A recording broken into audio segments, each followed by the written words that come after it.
Welcome to the AI for Career Success video overview by Curt Robbins. We're experts at AI coaching and helping professionals like you and your employees upskill in AI. All right, let's get right into it. There's a really significant development happening in the AI sector that we need to talk about.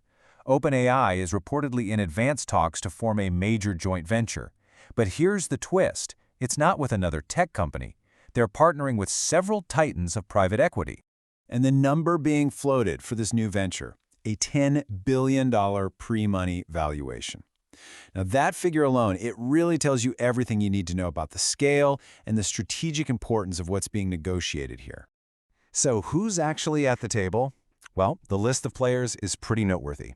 Of course, you have OpenAI, the clear leader in the AI space. They're partnering with TPG as the lead investor, and they're backed by a really formidable group, including Bain Capital, Advent International, and Brookfield Asset Management. What you're seeing is a truly powerful alliance between cutting-edge technology and, well, massive capital. But let's be clear, this isn't just about the money. This isn't a simple investment.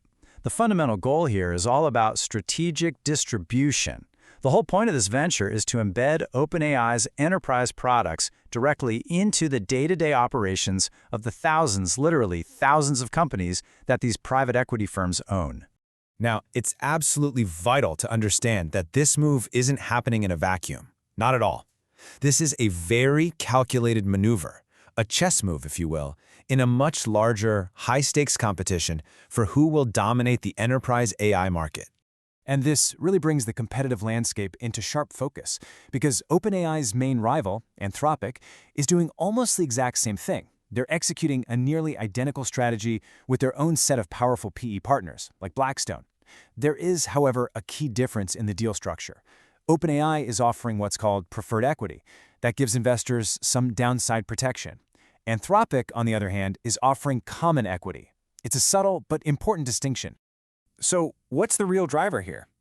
Well, the urgency is critical. This is less a race for funding and much more a race to lock up customers, and to do it at an unprecedented scale. Both OpenAI and Anthropic are sprinting to become the default go-to AI that's integrated deep within the workflows and budgets that these huge corporate networks control. All of this, of course, raises a big question. Why private equity? What's the playbook here? So let's actually break down the mechanics of this, because it's what makes this strategy so incredibly potent for both the AI companies and the financial giants. The core concept is something we can call distribution at scale. Think about it this way. The private equity firms are offering a massive shortcut. Instead of the slow, painstaking process of selling your product to one company at a time, these AI firms get an accelerated, direct pipeline into the established operations of thousands of businesses, all at once. You can see how this creates a kind of symbiotic loop. It works like this. The PE firms bring the capital and, crucially, the access. The AI company brings its advanced tools and gives them a stake in the venture. This leads to scaled integration of AI across the entire portfolio of companies. And what's the result? Well, the portfolio companies get a serious competitive edge, and the AI company gets instant, massive market share. It really is a win-win. There's a quote here from Brian Pia that just perfectly captures this strategic pivot that's happening. He says, the narrative has shifted from building bigger models to finding faster routes into enterprise workflows. And that's exactly it. The focus is shifting away from a pure tech race, who can build the biggest, most powerful model, and it's moving toward a logistics and integration race. The new question is, who can find the fastest and most effective way into real-world business processes? Okay, so let's zoom out. What's the ultimate implication of this massive strategic shift? What does it all mean? Well, it represents a fundamental change in how the battle for the future of enterprise AI is actually going to be fought and won. And here's the bottom line, the core thesis of this whole analysis. The war for enterprise AI has moved. The new battlefield isn't the product anymore, it's distribution. And this completely redefines the rules of engagement.